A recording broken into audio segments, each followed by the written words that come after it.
Hello mga B! Katatapos lang ng isa na namang nakakapagod na work week. Tumaas na naman ng sobra-sobra ang cortisol level ko dulot ng stress sa trabaho at personal na buhay, kaya ang bigat na naman ng pakiramdam ko. Mabuti na lang at invited ako ng mga Tolentino para mag-join sa kanilang weekend getaway.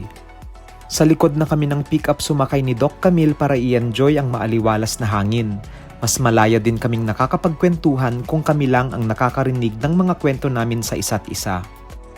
Papunta kami ngayon sa kanilang beach house to spend the night, kasama ang mga chikitings na first time lang ma-experience ang camping by the beach.